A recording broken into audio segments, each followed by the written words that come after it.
Hello students. Recently union agriculture minister Shivraj Singh Chouhan ने bio stimulants की जो अवैध बिक्री चल रही थी उस पर रोक लगा दी है। आखिर ये बायो स्टिमुलेंट्स होते क्या है और ये इतना बड़ा इशू क्यों बन गया है कि यहां पे एग्रीकल्चरल मिनिस्टर को यहां पे स्पीच में ये स्पेशली बोलना पड़ रहा है कि बायो स्टिमुलेंट्स की जो बिक्री चल रही है वो अवैध है और उसको कंट्रोल करना जरूरी है। सबसे पहले देखते हैं कि बायो स्टिमुलेंट होते क्या है, क्या फायदा होता है इसका यूज करने का और ये अवैध बिक्री का क्या मामला है। अगर हम बात करें तो इसमें जो हमारी न्यूज है, bio stimulants that aid plant growth now under the centre scrutiny. Bio stimulants दरअसल एक ऐसे एजेंट्स होते हैं, ये माइक्रो ऑर्गेनिजम्स हो सकते हैं, ये सीवीड्स हो सकते हैं, ये प्लांट वेस्ट हो सकते हैं, ये कोई ऐसे केमिकल्स हो सकते हैं जो कि प्लांट की प्रोडक्टिविटी में हेल्प करते हैं। दरअसल ये फर्टिलाइजर और इंसेक्टिसाइड की कैटेगरी में नहीं डाले गए हैं। इसको हम बोल सकते हैं नैनो फर्टिलाइजर, यानी जो मेनली फर्टिलाइजर को रिप्लेस नहीं कर पाएगा लेकिन फर्टिलाइजर के जैसा कुछ ये काम करता है। फर्टिलाइजर डायरेक्टली वो न्यूट्रिएंट्स है जो हम एनपी के फॉर्म में डायरेक्टली प्लांट्स को प्रोवाइड करते हैं, वो एक तरीके से सप्लीमेंट की तरह काम करते हैं। तो जब प्लांट फर्टिलाइजर को एब्जॉर्ब करते हैं तो इसका मतलब वो डायरेक्टली न्यूट्रिएंट एब्जॉर्ब कर रहे हैं। बट प्लांट को इस काबिल बनाना कि वो प्रॉपरली न्यूट्रिएंट को एब्जॉर्ब कर सके, जो हमारे कोल्ड या फिर हीट वेव्स है उसको बियर कर सके, अपनी ग्रोथ को बढ़ा सके, इंटरनल स्ट्रेसेस को कम कर सके, यानी ओवरऑल प्लांट की ग्रोथ के लिए जो एजेंट्स हमें चाहिए होते हैं उन्हीं को हम बोलते हैं बायो स्टिमुलेंट्स। ये हमारे ऑर्गेनिक फॉर्म में भी हो सकते हैं, ये हमारे केमिकल फॉर्म में भी हो सकते हैं और ये हमारे लिविंग फॉर्म में भी हो सकते हैं। So it can be bacteria, it can be micro organism, it can be seaweeds, it can be remnants of the plants, it can be anything that stimulate the growth of the plant. कोई भी ऐसी चीज जो इसको stimulate करे, यानी कि हम डायरेक्टली न्यूट्रिएंट ना प्रोवाइड करके काबिल बना रहे हैं प्लांट को कि वो न्यूट्रिएंट को ज्यादा से ज्यादा एब्जॉर्ब कर सके, पेस्ट से लड़ सके, एब्जॉर्प्शन ज्यादा कर सके ताकि उसकी अल्टीमेटली ग्रोथ ज्यादा हो। आइए इसी चीज को डिटेल में समझते हैं। जैसा मैंने आपको बताया अभी, तो यूनियन जो एग्रीकल्चर मिनिस्टर हैं शिवराज सिंह चौहान, उन्होंने बोला है कि ये जो फोर्स टैगिंग की जा रही है ऑफ नैनो फर्टिलाइजर, इसको यहां पे रोक दिया जाए। यानी फर्टिलाइजर की जैसा नैनो फर्टिलाइजर का जो टैगिंग यहां पे की जा रही है उसको हम अलाउ नहीं करेंगे। बायो जो फर्टिलाइजर्स है और जो पेस्टिसाइड्स है उस कैटेगरी में इन स्टिमुलेंट्स को नहीं डालें तो ज्यादा बेटर रहेगा, क्योंकि बायो स्टिमुलेंट्स बेचने वाली जो कंपनीज हैं वो कुछ ऐसा कर रही हैं कि फार्मर्स को जबरदस्ती ये खरीदवाने पे मजबूर कर रही। यानी कि यहां पे चौहान जी ने यहां पे ये बताया है कि जो सब्सिडाइज्ड यूरिया फार्मर्स को मिलता है या फिर DAP di ammonium phosphate farmers को मिलता है, जहां पे जो डीलर्स है वो फोर्स कर रहे हैं फार्मर्स को कि अगर आपको यूरिया खरीदना है, डीएपी खरीदना है तो साथ में एक बायो स्टिमुलेंट भी लेना पड़ेगा। तो इन्होंने बोला है कि ये जो गुंडागर्दी ये चल रही है, यही स्टेटमेंट उन्होंने दिया है कि ये जो चल रही है फार्मर्स के साथ ये अन्याय है। फार्मर्स को फर्टिलाइजर के साथ में, इंसेक्टिसाइड के साथ में जबरदस्ती बायोस्टिमुलेंट्स को बेचा जा रहा है। हालांकि बायोस्टिमुलेंट्स हमारे प्लांट ग्रोथ के लिए सही नहीं है, लेकिन ये कितना सही है और कितना गलत है इसकी रिसर्च पहले होनी चाहिए। यानी प्रॉपरली गवर्नमेंट के ये यानी अकाउंट में होना चाहिए। गवर्नमेंट को पता होना चाहिए कि इसकी एफिकेसी कितनी है, इसका क्या रेट होना चाहिए। यानी गवर्नमेंट के बिना इंफॉर्म किए ही ये इलीगल मार्केट में प्राइवेट कंपनीज के थ्रू बेचा जा रहा है। इसको पूरा कंट्रोल किया जाए, पहले इसकी एफिकेसी चेक की जाए, इसके ऊपर में जितने भी हमारे जो फीचर्स होते हैं वो देखे जाए, उसके बाद ही इसको हम अलाउ करेंगे। यहां पे अगर हम बात करें तो he also said that many farmers had recently raised complaint. यानी फार्मर्स ने बोला है कि यानी खुद मिनिस्टर को यहां पे कंप्लेंट भेजी है कि जो डीलर्स हैं वो हमें जबरदस्ती बायो स्टिमुलेंट्स खरीदने को फोर्स कर रहे हैं और बोल रहे हैं कि अगर आपने ये नहीं खरीदा तो आपको यूरिया डीएपी भी नहीं मिलेगा। It is necessary to review bio stimulants thoroughly to see how much benefit the farmer are getting from it, otherwise इसकी परमिशन जो है हम आपको नहीं देने वाले हैं। अगर बात करें बायोस्टिमुलेंट्स की, तो ये ऐसे सब्सटेंस है, ऐसे माइक्रो ऑर्गेनिज्म है या ऐसे केमिकल्स हैं जो कि सॉइल के अंदर में मिलके सॉइल की फर्टिलिटी यानी सॉइल के अंदर में जो न्यूट्रिएंट कंटेंट है वो प्लांट को ज्यादा प्रोवाइड करेंगे। प्लांट जो है ज्यादा एब्जॉर्ब करने लायक बनेंगे, फिजियोलॉजिकल उनके प्रोसेसेस बढ़ेंगे, उनके न्यूट्रिएंट अपटेक बढ़ेगा, ग्रोथ बढ़ेगा, पेस्ट से लड़ाई होगी, इंसेक्ट से वो लड़ सकते हैं। और स्ट्रेसेस जो हाई टेम्परेचर, लो टेम्परेचर, ये जो स्ट्रेसेस होते हैं, हाई विंड स्ट्रेसेस, इससे ये प्लांट को बचा सकता है। ज्यादातर ये प्लांट बेस्ड होते हैं, जैसे कि सीवीड एक्सट्रैक्ट। सीवीड ऐसी ग्रासेस होती हैं, ऐसे प्लांट्स होते हैं जिनके अंदर में न्यूट्रिएंट बहुत ज्यादा होते हैं और वो हमें एक तरीके से नॉर्मली मिल जाते हैं। वीड्स जनरली अनवांटेड प्लांट्स होते हैं जो कहीं भी खेतों में ग्रो कर जाते हैं, बट इसी में कुछ ऐसे प्लांट्स हैं जो बहुत ज्यादा न्यूट्रिएंट रखते हैं और उसी को हम मिक्स करके बहुत सारे न्यूट्रिएंट के साथ में इन प्लांट को बायोस्टिमुलेंट की फॉर्म में दे सकते हैं। अगर हम फर्टिलाइजर कंट्रोल ऑर्डर 1985 की बात करें तो बायोस्टिमुलेंट को are defined as the product means to boost the plant performance. यहां पे इसको रिकॉग्निशन मिली है, but they are not classified under the pesticide की कैटेगरी में इसको नहीं डाला जाएगा, हालांकि इसके अंदर में प्रॉपर्टीज हैं ऐसी कुछ, और ना ही इसको हम किसी फर्टिलाइजर की कैटेगरी में डाल रहे हैं। According to the insecticide act 1968 यहां पे प्रॉपरली परमिशन लेनी पड़ेगी, सारे पैरामीटर्स को फुलफिल करना पड़ेगा। अगर सेटिस्फाई होती है गवर्नमेंट, तभी ये बायोस्टिमुलेंट एक नैनो फर्टिलाइजर के रूप में जो ये बोला जा रहा है, हालांकि ये नैनो फर्टिलाइजर नहीं है, लेकिन नैनो फर्टिलाइजर जो बोला जा रहा है उसकी फॉर्म में आप इसको बेच सकते हैं, बट हमें पहले इसके बारे में पूरा चेक करना पड़ेगा।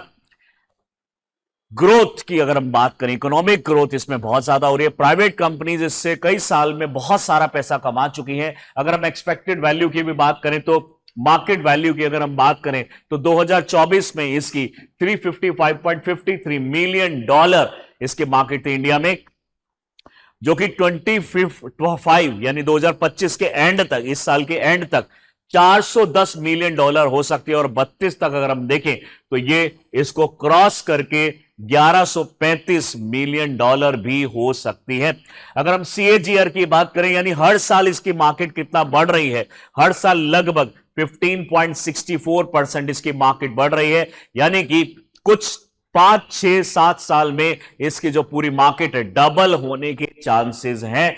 तो ऐसे में गवर्नमेंट को खतरा है कि अगर ये इलीगली ही बिकता रहा तो हमारे पास जो टैक्स कलेक्शन है वो ठीक से नहीं हो पाएगा, प्लस में फार्मर्स को सही चीज मिल रही है या नहीं इसकी गारंटी कौन यहां पे प्रोवाइड करेगा। तो डेफिनेटली गवर्नमेंट को दोनों चीजों के लिए खतरा नजर आ रहा है। यहां पे अगर हम बायोस्टिमुलेंट्स को एक्टिव इंग्रेडिएंट्स की तरह में माने तो कौन कौन से ज्यादातर डिमांड चल रही है। सबसे ज्यादा डिमांड है हमारी जो मार्केट शेयर है सीवीड की, उसके बाद ह्यूमिक सब्सटेंस की। ह्यूमिक सब्सटेंसेस ऐसे सब्सटेंसेस होते हैं जो प्लांट्स के रिमेन्स वगैरह से बनते हैं। Amino acid, protein, hydrolysates, fulvic acid, ये सारे के सारे हमारे बायोस्टिमुलेंट्स हैं जिसकी मार्केट बढ़ रही है। याद रखिएगा सबसे ज्यादा जो मार्केट है वो सीवीड्स की है। ऐसा बोला जाता है कि ये हमारे प्लांट्स को बहुत ज्यादा अफेक्ट नहीं करते, यानी नेगेटिवली इसमें कोई गलत चीज नहीं है, लेकिन वो तो चेक करने के बाद ही पता चलेगा। अगर हम क्रॉप टाइप की बात करें किसमें सबसे ज्यादा यूज किया जा रहा है, तो हॉर्टिकल्चर जो क्रॉप्स होती हैं, यानी कि जो वेजिटेबल्स और ये जो फ्रूट्स वगैरह जो मार्केट है उसमें, उन क्रॉप्स में सबसे ज्यादा इसको यूज किया जा रहा है। और ऐसे फार्मर्स ज्यादातर बड़े फार्मर्स हैं, और जो हमारे मार्जिनल फार्मर्स हैं लगभग 86% हमारे मार्जिनल फार्मर्स हैं। हालांकि वहां तक अभी ये नहीं पहुंची है, यानी हॉर्टिकल्चर में वो कम है, लेकिन जो 16% जो 14 से 16% फार्मर्स हैं डेफिनेटली उनके लिए ये हॉर्टिकल्चर में ज्यादा यूज किया जा रहा है। कैश क्रॉप्स में इसमें यूज किया जा रहा है और जो रॉ क्रॉप्स है उसके अंदर में भी यूज किया जा रहा है, लेकिन सबसे ज्यादा परसेंटेज में यहां पे हमें हॉर्टिकल्चर, देन कैश क्रॉप और उसके बाद में रॉ क्रॉप दिखाई दे रहा है।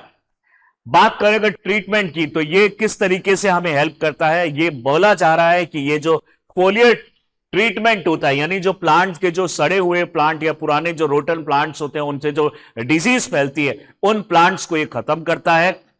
सीड्स की जो प्रोडक्टिविटी है और जो जर्मिनेशन पावर है उसको बढ़ाता है, और सॉइल को भी ट्रीट करता है। कई बार क्या होता है, बहुत ज्यादा लीचिंग होने की वजह से, जो सॉइल लीच होने की वजह से जो उसमें न्यूट्रिएंट की कमी हो जाती है, ये उसको फुलफिल कर सकता है।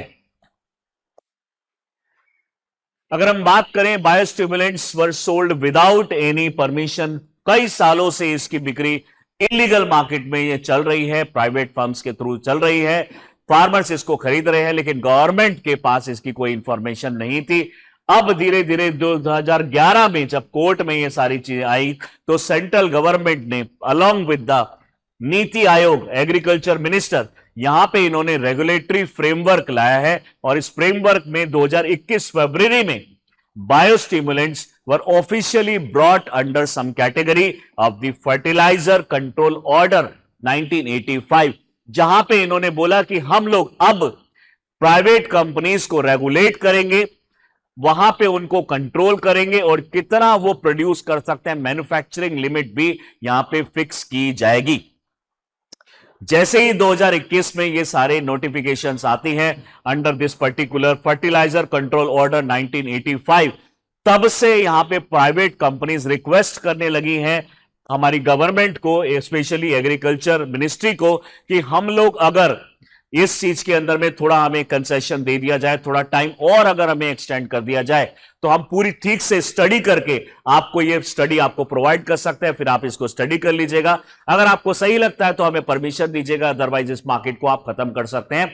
लेकिन 2021 से अभी 2025 तक यहां पे ये प्राइवेट कंपनीज ने जो इनसे डिमांड की गई थी वो फुलफिल ही नहीं करी है। इन्होंने उन पे क्या उसकी जो केमिस्ट्री होगी, क्या उसके सोर्सेज है, क्या क्या किस चीज से बनाया है, इसकी शेल्फ लाइफ कितनी है, बायो एफिकेसी और टॉक्सिसिटी कितनी है, प्लस में एक्यूट टॉक्सिसिटी तो नहीं है, स्किन इरिटेशन, डर्मल इरिटेशन या ओरल इरिटेशन तो नहीं होंगे इससे, या फिर इको टॉक्सिटी जो टॉक्सिसिटी टेस्ट है, जैसे बर्ड, फिश, बीज, अर्थवॉर्म, जो हमारे पॉलिनेटिंग एजेंट्स हैं, उनके ऊपर तो कोई नेगेटिव इंपैक्ट नहीं पड़ेगा। ये पूरी स्टडी करके प्रोवाइड, यानी पूरी डिटेल प्रोवाइड करनी थी गवर्नमेंट ऑफ इंडिया को, लेकिन ऐसा नहीं हुआ। 2021 से ये कंपनी जो है इस चीज को टालती जा रही है। गवर्नमेंट की बात करें तो टोटल 8 कैटेगरीज में हमने इस बायोस्टिमुलेंट को डाल दिया है, जिसमें से botanical, seaweed extract, biochemicals, vitamins, antioxidants, ये सभी के सभी शामिल हैं। और अगर हम यहां पे बात करें तो central government can fix specification, regulate कर सकते हैं manufacturing, sale and import, but फिलहाल के लिए अगर हम देखें तो गवर्नमेंट के कहने के बाद भी इसको फॉलो नहीं किया जा रहा है। पेस्टिसाइड की लिमिट फिक्स कर दी गई है कि इसमें जो पेस्टिसाइड जो कंटेंट होना चाहिए, जो भी कंटेंट आप डाल रहे हैं पेस्टिसाइड की फॉर्म में, वो 0.01 ppm पार्ट पर मिलियन से ज्यादा नहीं होना चाहिए। यानी कि इतनी सारी रेगुलेटरी यहां पे थिंग्स आने के बाद भी जो हमारी प्राइवेट कंपनीज है वो उसको सीरियसली नहीं ले रही हैं।